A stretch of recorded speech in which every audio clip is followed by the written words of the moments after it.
Excited to work with him, a young brother there in Nashville. I love shouting him out, and hope this finds you in great spirits. I'm here in Memphis. It's a rainy day here in Memphis as we're kind of on the intro pieces of spring. And of course, here in Memphis, where we tend to blend a lot of seasons in one day, it might go from 40 in the morning to 80 in the afternoon and then back to 40 in the evening sometimes. So we're always going back and forth with our weather here. But again, so glad that you could join us. Make sure you check me out. champ10k.com is where you could go. You can connect with me. I've got a ton of different resources, free and discounted for you, as you all know. So make sure you check that out at champ10k.com. For those of you that are watching the NCAA tournament, of course, my bracket was toe up pretty early, thanks to Kentucky and some of the other teams that bowed out early. A little bit of money was sacrificed in that effort. So thank you very much. For those of you that do bet on sports. I don't do much of that, but I did a little bit for the tournament. And I sacrificed a few coins with that, so it just means I gotta go work a little harder, right?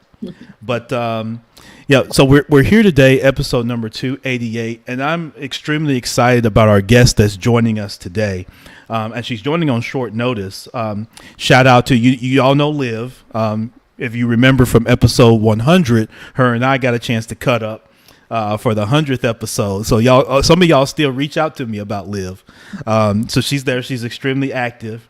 Liv became a hit after episode number 100. I had people sending me messages. I had your men reaching out to me. Like, hold on, brother. Relax, okay? Calm down. Calm down, brother.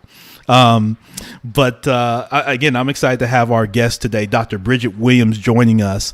She's the owner of Green Harvest Health, which is a medical cannabis clinic located in kind of that central Ohio area.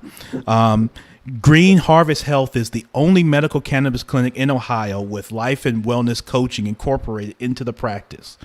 So super dope. And we want to talk about that. She's an author, and we're going to get into the book. I don't want to spoil that because I want her to share some things about the book, Courage in Cannabis. And NYB, you know how I am. I'm going to encourage you to make sure you go out and purchase the book. And then don't just purchase it, then read it. Okay. Purchase the book and read it. Okay. And then if you're so compelled to, you'll be able to reach out to our guest and share your thoughts as well. But Dr. Bridget, thank you so much for taking time to cut up with us a little bit here on the MYB podcast. Absolutely. I am honored to sit and talk with you today. So I appreciate it. Thank you. Yeah, absolutely. Thank you so much. And so let's get into it and get started. For those that aren't familiar with you, tell us a little bit about yourself and kind of how you got started. Absolutely. So I am a family physician. I spent almost 20 years at the Cleveland Clinic. Got a little frustrated a little bit too early, and I knew I wanted to treat patients differently. So I had patients that were really concerned about the amount of time we were spending. That 15-minute visit doesn't work for everybody. Yeah. And so, and it wasn't working for me either. I wanted to understand my patients a little bit better. So along that road, I started helping patients with getting off of medications. And during that period of time, and this is about 15 years ago, I started working with a patient that asked me about medical cannabis. And during that period of time, I thought she was a little nuts. But I had a great deal of respect for her. She had just completed treatment for breast cancer, as well as just diagnosed a new diabetic. And I started working with her using edibles and smoking, and she was normalizing her blood sugars. She was losing weight. She was sleeping better, less stress. So that's really how this started for me. So fast forward 15 years later, and I knew I wanted to be in the space, but really wanted to focus on empowerment of the patient and education. So I opened Green Harvest Health. I also became a life coach during that period of time because I realized that was part of the issue. that we weren't spending enough time, and I needed to get to know my patients better. So from there, I opened my own practices, started teaching, and eventually creating the book as well, to really help normalize cannabis use as a medicine, for all sorts of conditions and all sorts of people. So, Dr. Bridget, did you always kind of know that you were going to get into the medical field, even as a youth, or was this something that kind of more developed as you got into adulthood, or kind of tell us a little bit about that? I'm always curious as to when people get into the medical field, such a selfless field. My wife's in the field as well, and I'm always curious at what point did you kind of know that you wanted to be in that field and help people from the health and wellness standpoint. Absolutely. So, I honestly thought I was gonna go into psychology, and, I was a kid reading psych books, and, unfortunately, probably doing a little analyzation on some of my friends along the way, and, but my father became ill with, colon cancer, when I was about 10 years old or so. And so we were in and out of the hospitals, and a team of doctors would walk in, and they wouldn't even acknowledge that there were these two little kids there and a wife, and they would talk. They wouldn't even really acknowledge my father for that matter, right? They would kind of talk at him or about him, but not Mm, to him, right? yeah. And I time and time again, they'd walk out, and I look at my mom, and I'm like, "I think you just killed my son," you know? And she was like, "You should." And over again, that happened, and I wanted to utilize my love for people and the brain and psychology and apply that to medicine. So that's how I, ended up in this space.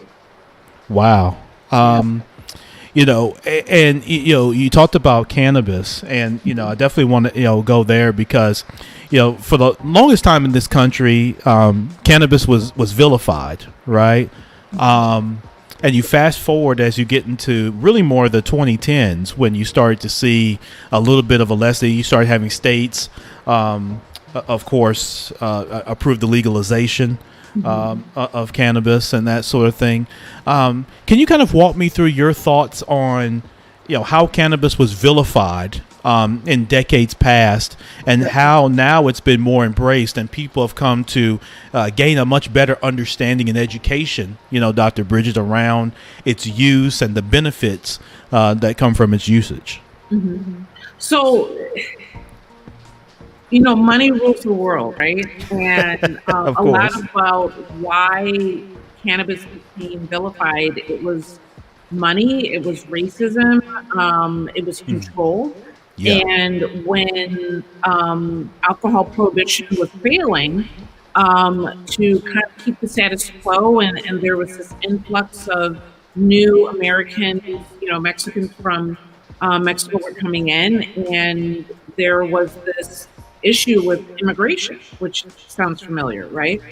Yeah. And in the process, they were bringing medicine with them, and well as it coming from other parts of the world, and to control the failure with alcohol prohibition, to control this, immigration of new people coming into the U.S., and to support the new industry, pharmaceutical industry of synthetic meds, we vilified cannabis. And so that's kind of Mm, like the short answer, right? yeah. And so up until that point, pharmacists were making compound medicines with cannabis on a regular basis. It was a part of our normal medicinal approach to conditions. Wow. But when pharmaceutical companies were able to make synthetics and they needed the support for it to outshine cannabis use, which people could grow in their backyard, they had to make it evil. And they did. And there's no better way to control people than through fear. Mm, And they could have just pushed the synthetics alone. But if they really wanted that to go further, let's make us afraid of what we already know, right? wow. Afraid of each other, afraid of the medicine that we already use. And that's, how we got reefer madness and, everything that developed. And it's hard to undo fear. And so if you look at how it was a short period of time, back in the late 30s, early 40s, that whole propaganda began, but it still lives to this day. And Yes. so, but as we've developed more pharmaceuticals, as the medical health systems have become more less about the art of medicine and more about the money of medicine, people have become frustrated with the current systems Yes. and tired of pharmaceuticals. And though I'm not anti-pharmaceuticals, they can do amazing things, and the science behind them is phenomenal, but they can also cause some damage as well. And people are more and more are swaying back to more holistic practices. And I think, that's how a lot of this began, was with the AIDS epidemic and the nausea and the discomfort that, people that had developed AIDS were having in California. And that was a huge boost towards using cannabis as a medicine. And then little by little, it spread across the US. So it is coming a little bit more full circle.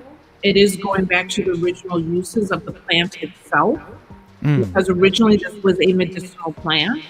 And I'm hoping that as we don't forget our past, I hope, you know, because we can get much further if we take that knowledge and, push forward. Yeah, that's so rich, Doctor. Wow, I mean, you gave us some history understanding, some things that I just wasn't aware of in terms of the history of cannabis. And you're exactly right. That fear factor, right, and how that's been used really as propaganda throughout American history, and then certainly as it relates to cannabis and people's attitudes towards it, even to this very day. That's very interesting, and I think something for all of us to take away and recognize.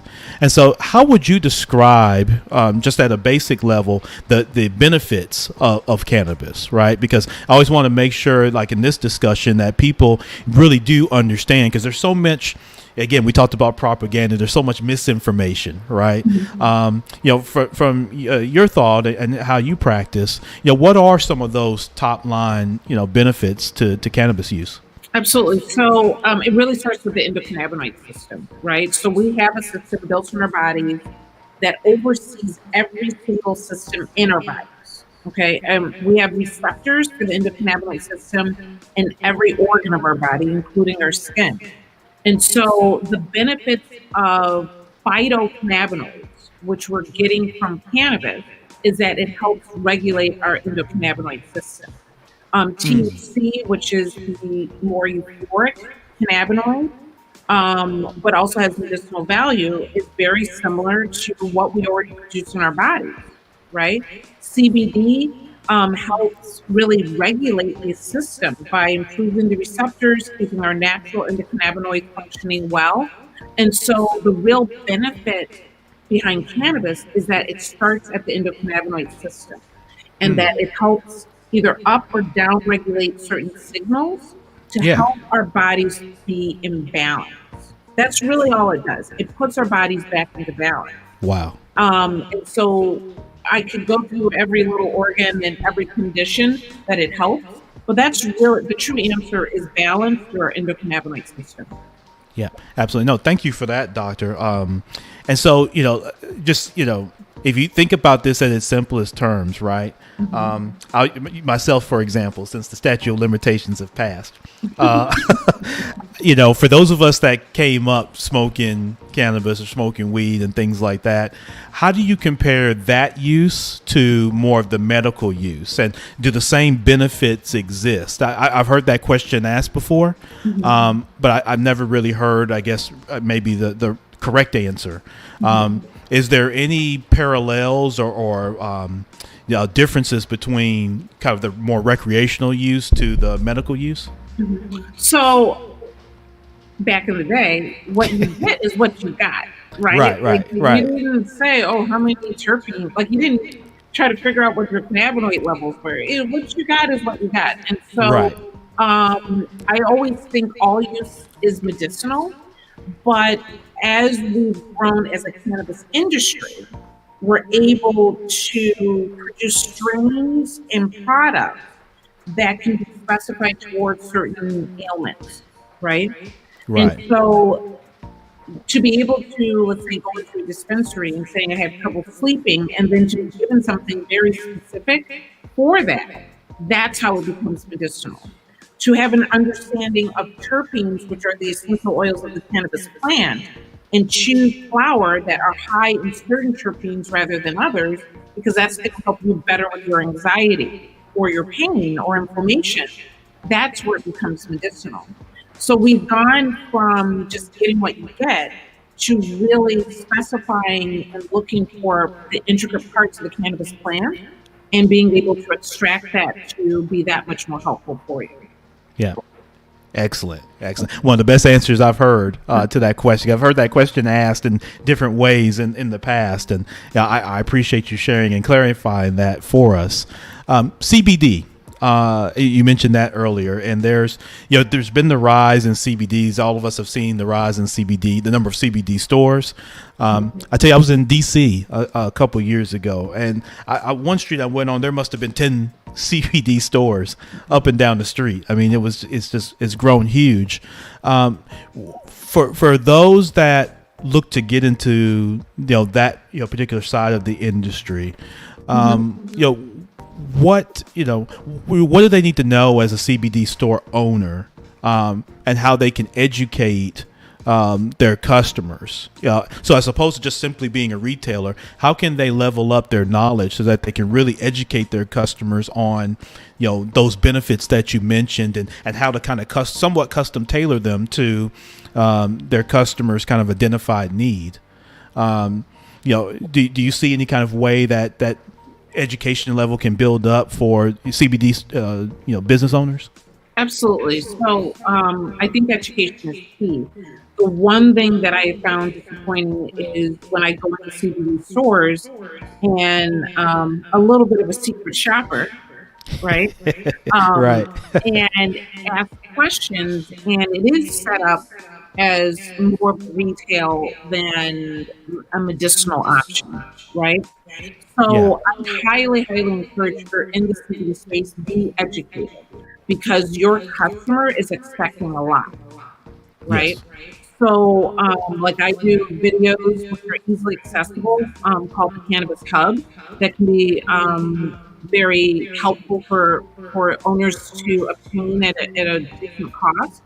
You can go further and get more of a certification level, a little bit more in depth through other platforms. Cleveland School of Cannabis, Harrington Institute, they all provide online options so that you can get your education, be able to really help people in a more beneficial way, and then work with other educators in the field. Have information nights. So even if you don't have the time to educate yourself, bring in people that can educate your clients and your patients so that they're making the best option. But ultimately, know your COAs, which is your certificate of analysis for the products that you're carrying. There's a lot of crap out there. There's a lot of Yeah. what it says on the label, what's in the bottle is not the same. We're not FDA regulated. So the only way that you have to know that you're carrying a good product is you have to be able to read those COAs. You need to be able to read the lab results so that you can tell your patients what's going on so that you can lead them in the right direction.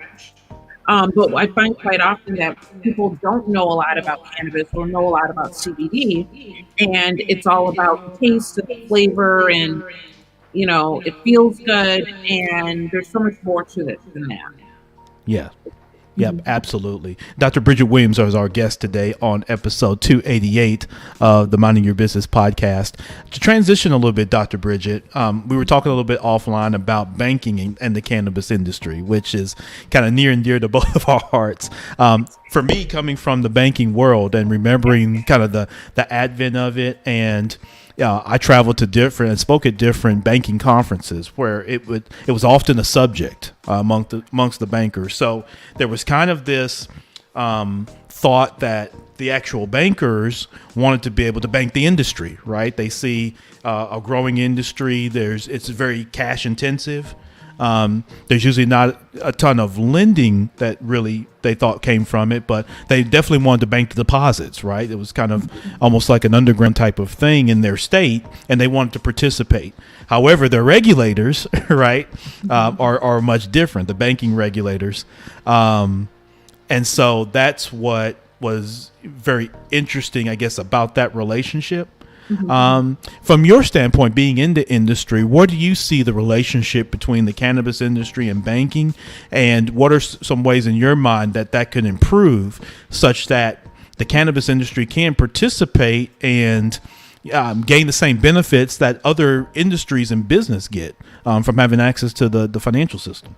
Absolutely. So we're considered a high risk industry, whether it's cannabis or CBD, simply because of what we sell or the name that we use, right? Yeah. So even with our book, Courage in Cannabis, I've had some of the authors of the book lose their PayPal accounts simply because of the name of the book. The book doesn't tell you how to consume cannabis. It's simply people's stories and how it changed their life, but they've lost their PayPal accounts forever.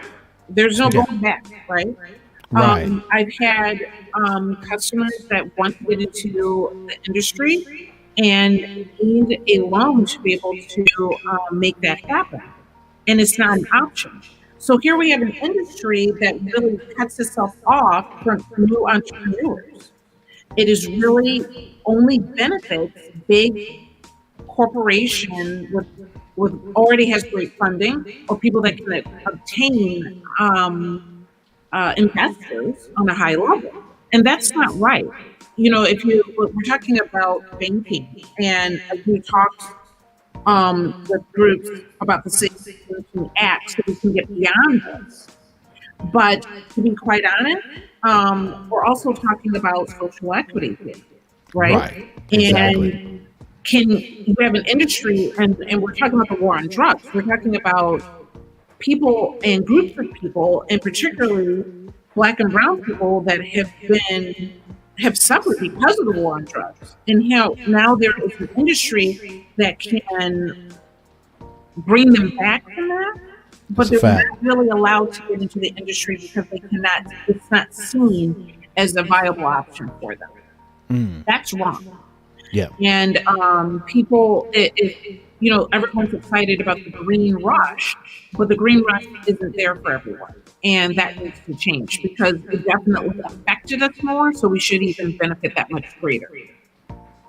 Yeah, absolutely. And you talked about the social equity piece of it, and you talked about the war on drugs, doctor, and the impact of that from the late 70s through the 80s and then early 90s. And so you've got a large population of Black and brown folks that are behind walls over cannabis, right? And so even as states have legalized cannabis, there are still within those very same states men and women who are behind bars over what were former charges against them for their possession or usage of cannabis.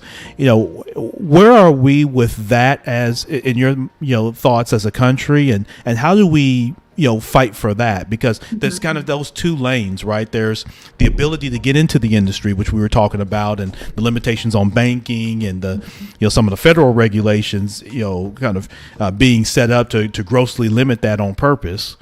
And then you've got the large population of people who have been impacted with their freedom, quite frankly, from those poor policies and those regulations. So, how can we, kind of work together to bring awareness to that, Dr. Bridget, and help, change some of those policies around cannabis, and ultimately get to the releasing of those folks who have been imprisoned wrongly for cannabis engagement. Absolutely. So number one is legalization. Right. So as long as we're still talking about something that is scheduled as an illegal drug, basically, Right. until we have not just state to state, but legal across the country, it's always going to be difficult. Right. Yeah. And so that's in itself stops us in our tracks as far as what we're able to do a as a people as progressing and being able to benefit from this.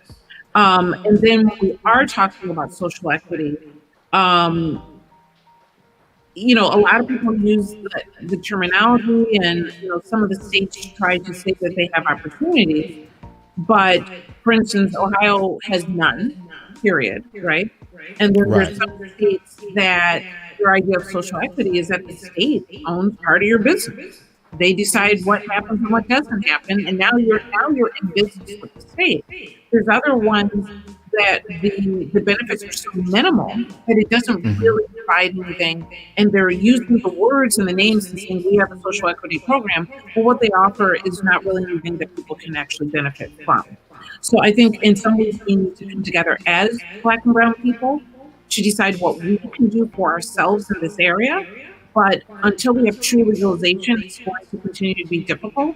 And we need to demand from our legislators better programs to even the field. There are expungement clinics that develop, but if you've ever come in contact with a plant before legalization, and it can ruin your ability to have any, significant career. Don't let this be another one, right? Yes. So, we need to continue these conversations and stop pretending that when someone uses the word social equity, that it actually does anything for anybody, because it's not necessarily true.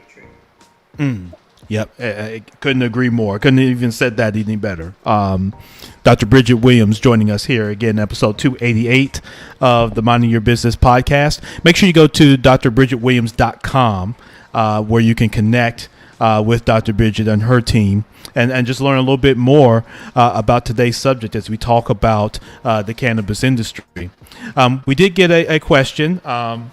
My guy Alvin, sent us a question about explaining what CBDs are, and so if we could go through that just kind of briefly, Dr. Bridget, as to what CBD is, just so we can provide that for Alvin and anyone else who had that question.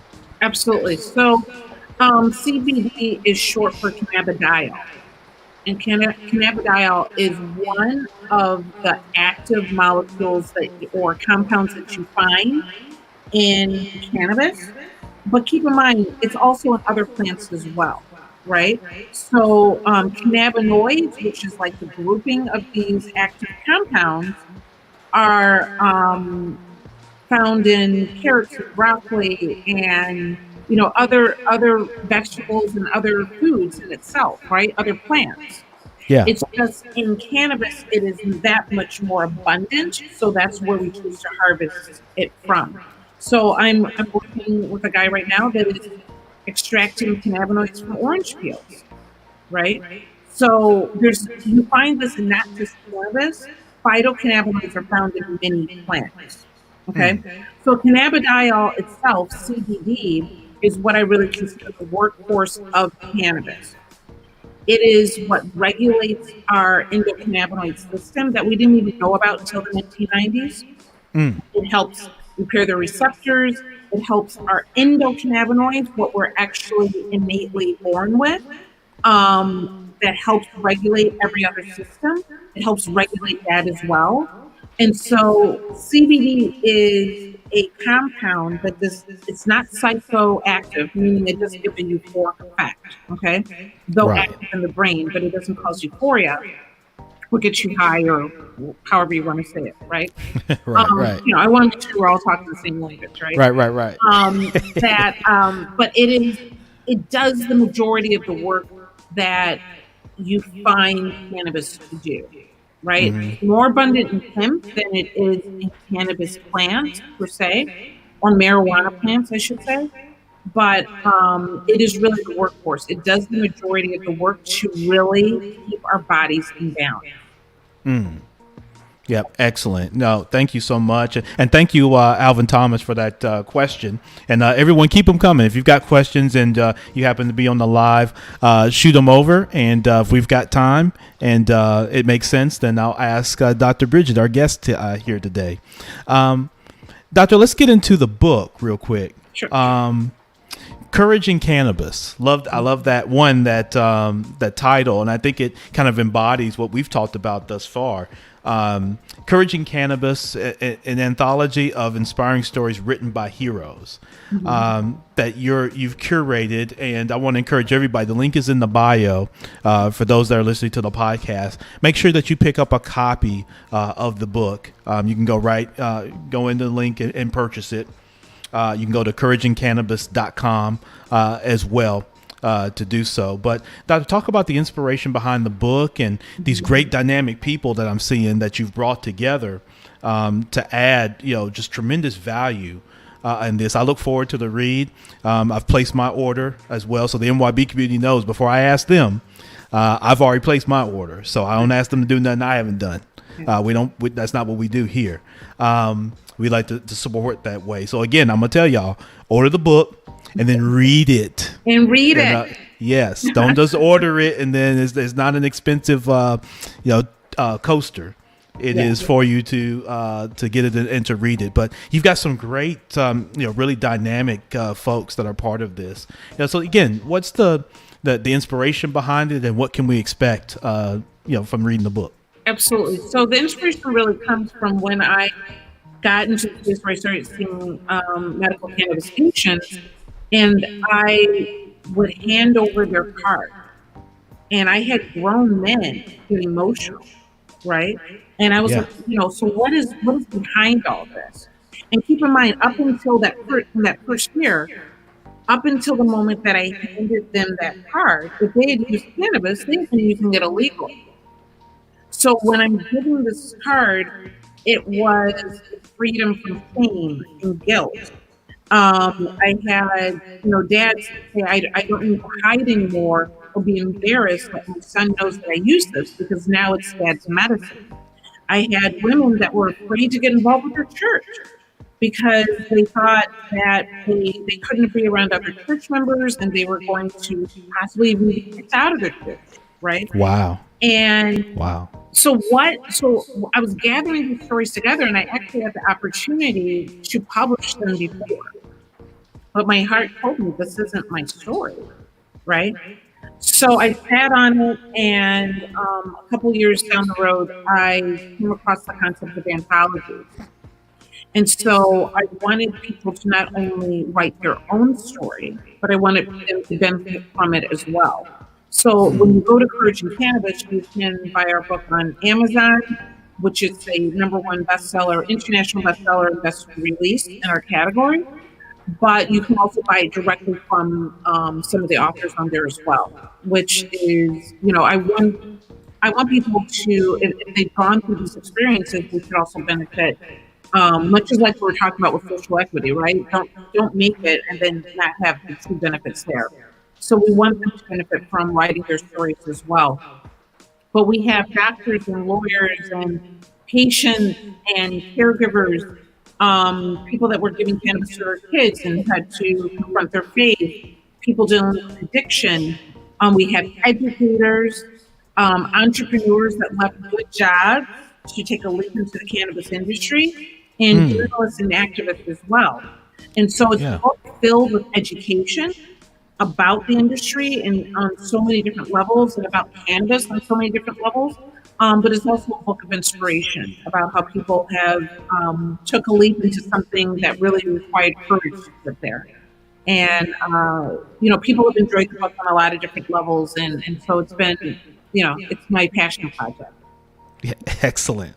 No, I love that. I love that, again, that, bringing in that collection of people to share and really pour in, and, debunking a lot of the myths and things like that around, the industry and really the importance of it, going forward as we advance the healthcare industry. I recently, my doctor here, black man doctor here in Memphis, who's been my longtime kind of general doctor. He is very, not only one supportive of cannabis, and has recommended it to his patients. And I've seen that evolution kind of over time of being, and that's why I love the title of the book, the courage to be able to do that. Whereas I think in the past for himself and others, they may admit, because of the stigmas and things like that you talked about, they weren't as open to recommending that. And there was this tie to the kind of the synthetic drug. And I think as this generation of people continues to advance and evolve, I think embracing, cannabis and the benefits of cannabis and embracing the entire industry is going to continue to grow and evolve. And the things that you mentioned in terms of, the policy pieces, the legalization, things like that, there's going to be more of a pressure on policymakers, to do the right thing, so to speak, and let's continue to evolve this thing. And so I've ordered the book. Matter of fact, I was looking as you were saying that. I've got it available for audiobook as well, on the Kindle, I guess. Yeah. So for those of you that are on the Kindle, check it out. So I was able to pick it up there as well. So yeah, you get it pretty much instant. It's already downloaded. So go ahead and do that as well. So, Doctor, as we kind of bring this to a close, because you've given us some very rich things to think about. And I hope everybody has enjoyed this conversation and been educated just like I have.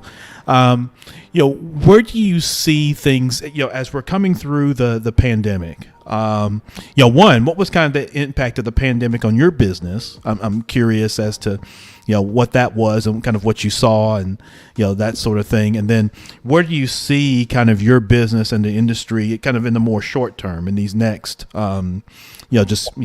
rounding out 2022 and into 2023 and beyond? Where do you kind of anticipate, seeing the direction of your business? Absolutely. So the pandemic, so Yeah. So obviously it was difficult for everyone. I would say that in some ways, it increased the amount of people that we were seeing, at least for a period of time, because we weren't working. People Yes. were dealing with more anxiety, more depression, and so we had actually more people coming in for, during some of that period of that time. They also just had more time. Yeah. People that had wanted to come in, had medical conditions, but just never take off work or what have you, they were able to take the time and come in and do that. They then, we then had some people that were kind of utilizing this time to really focus on their own health. Yeah. And try to use the time to the best of their ability.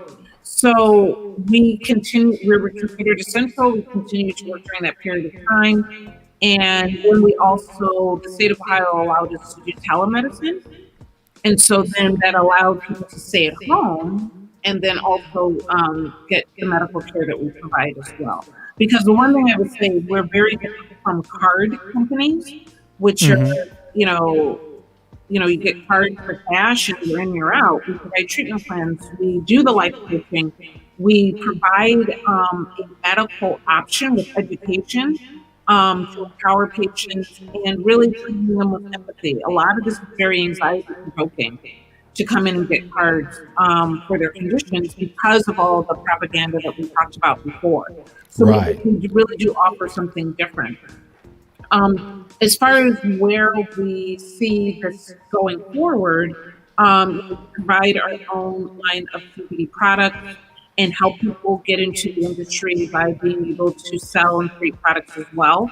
And I think even as we do legalize, education is going to only become more and more important. There's going to be more research. There's going to be more options that people need to filter through. So I suspect that I see our business growing with more and more education over time and helping people choose the right type of products that are right for their health as we grow. Yeah. Yep. Absolutely. And, of course, as everything's kind of gone up with pricing and people are complaining about gas prices and things like that, the impact on kind of disposable income, at least in the short term, is there. But I agree with you that as people now, that one of the things that the pandemic brought to light is people kind of more internalizing where they want to be as opposed to what are they, right? And you know, when I say that is people were defining themselves oftentimes by their work, by their job, and things like that. And the pandemic kind of showed them that, you know, or at least revealed to in their face that one, life is very precious, right? And what are you doing with your time that you have during this life, and making it as enjoyable as possible? And then people engaging in things that they really want to do. And Right. oftentimes in their job, that's not really what they wanted to do. It's kind of more of a means to an end. Absolutely. And so I think that what you said is so dynamic in that as people start to engage in themselves, one of the things they begin to look at is even into their health. Absolutely. And then looking at those more natural ways to engage in their health. Right. And we help It's people get off yeah. of medications as well, right? Oh, So wow. even when you're Okay. talking about the cost of this, and depending Yes. on where you live, the cost can be fair to extraordinary, right? Yeah. But what people want to do more than anything with the patient population that we work with is they want to get off of some of their other medications. And that helps decrease the cost, right? You're not paying for two things now, you're paying for one. And so that's a great deal of what I enjoy doing with patients is helping them figure that out, working with their doctor to share what we're doing on our end, to make sure they get the support, you know, from the other end as well, so that, you know, people want to take less pills. Yeah. Yeah, absolutely. So yeah, this has been a just tremendous conversation, you know, in this period of time, just learning from you and listening to you talk about the industry with the passion that you do and the expertise that you do. Make sure that you support by picking up the book, Courage in Cannabis. The link is in the bio. It's there you go. She's got it right here. For those that are watching, it's right there. I'm going to have my copy here in about a few days, hopefully.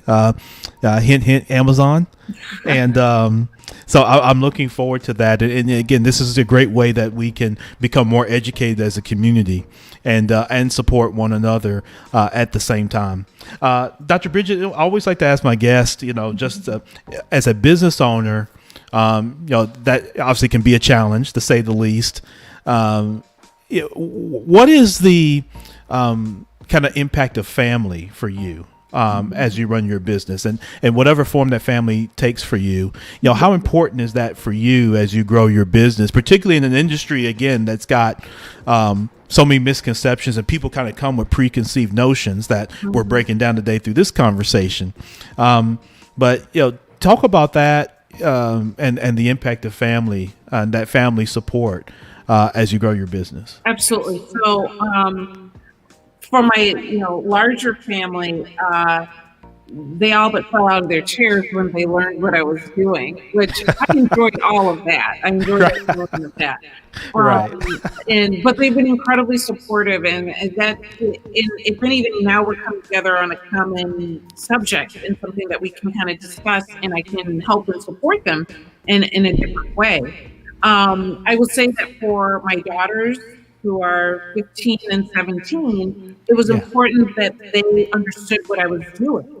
Yes. And that they not only saw that I was taking medicine in a different direction, but that my work ethic was something that they understood. And so I have to say I have incredibly driven daughters because they see how hard mom works, right? On top of that, with them understanding that I was moving a little bit more into the cannabis space, and I still do family medicine. They were incredibly supportive of this because they saw me doing something innovative and really stepping outside of the box.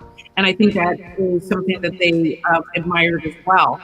To the point where I told definitely my oldest daughter, you know, you don't have to tell everybody what I do, you know. Right. Because she was proud. You know, Right. she was proud of the work that I do and how hard I work to make it happen. And so, but you don't need to, you know, tell the whole school. So, Right. but Exactly. that balance is very important to me. That they, because you don't want to work to the point where they feel neglected. Yes. And you want them to gain lessons and knowledge from the work that you do. And so I feel like that's something. Yeah. Yeah, absolutely. And it's funny because I have three daughters. Now they're a little bit younger than yours. I've got 12, 11, and 10. Yeah. And in the same way, I like for them to, if there's anything to pick up, it's like, say, the work ethic and how you build relationships and how you get up from being knocked down and how you stay, what I like to call tenaciously focused as you're going forward. Those are some of the, like you mentioned, kind of the lessons and kind of skill set building that you like for your children to pick up. From hearing you, from being around you and seeing how you operate. So definitely appreciate that. Now, Doctor, I do have to ask you, I can't let you get away without asking you this either. So are you kind of the life of the party then, as being the cannabis lady? Hey, Bridget brings the weed, she brings the CBD. Are you, or do we need to cut the tape? Cut the tape. I got cut from an interview probably a year ago because of how I answered that. So really, well, you're not interviewing for anything now. You completely own your business, and you're not interviewing for anything other than cutting up with a nut like me. I definitely. It's always a great topic of conversation. So yeah, I'll leave it at that. Always a great topic of conversation. There you go. No, I love that. Dr. Bridget Williams joins us today. Doctor, again, I can't say it enough. This has been tremendous. I'm so glad that Liv connected us, our mutual friend. Definitely what you're doing is really making a difference. I can see that, breaking down these barriers and helping us, all of us from our generation, as we continue to advance. I look forward to seeing how your work helps us, with that, and something that's very important to us, and that's our overall wellness. Absolutely. Right? Particularly as our people are living a little bit longer, and people are getting to a point where their wellness is extremely important, particularly on that back part of their life. As they get past their working years, and people have an extended life kind of beyond the time they stop working till kind of that very end. And it's just important that we keep that in mind, what the mental piece of it does, along with, the mind, body, and soul. And so thank you so much to you and your team for what you're doing with that. I know sometimes it can be a selfless, job and kind of uphill battle, particularly when we talk about the banking side of it. But, I'm confident that, all of us working together can help debunk that some. And I actually have a contact for you. I don't know if you deal with anybody at the Ohio Bankers League. But I know they advocate for the banking industry there in Ohio. So you may want to connect with them. And I've got a contact there that someone that you'll really enjoy, her personality. So she'd definitely be in your favor, for that. But again, thank you so much. Everyone, please be sure to pick up a copy of Courage in Cannabis. By Dr. Bridget Williams. Make sure you go to drbridgetwilliams.com. Again, all there in the show notes. Go to please. Green Harvest. Yes. .health. Greenharvest.health. That'll there have we all go. the information. Yep, excellent. So make sure you do that. Greenharvest.health. Make sure you go there. So everyone's got homework to go do that, and make sure you get a copy of the book. But again, Dr. Bridget, I really appreciate you. Bless you. I'm enjoying it. Yeah, excellent. So listen, we're going to get out of here. This has been episode 288. Shout out to everybody that's watching this, whether it's being streamed or you come back and listen to the podcast. I really appreciate you all support. We're getting closer to that episode 300. So I'm going to have something very special that we're getting in mind there. Y'all been asking me about Liv coming back. You never know. She might make an appearance. But I'm extremely excited about that and what you all do to support me in the messages that you send and the DMs and the inboxes and all of that is always helpful, and I appreciate that definitely so much. 3 things that unite us all, no matter where you're from, no matter what side of the tracks you're from, what side of the ocean, we all have 3 things in common. We all want to be a little bit better for ourselves, a little bit better for our families, and a little bit better for our communities. And if we keep that in mind with everyone that we interact with, we can all collectively make this place just a little bit better. So I always say that in these shows, as you all know, And I'm going to keep on saying it. We can all make this place just a little bit better if we keep those things in mind with everyone that we interact with. Champ Ron, the Minding Your Business podcast. I look forward to seeing you here for the next episode 289. Until then, be great.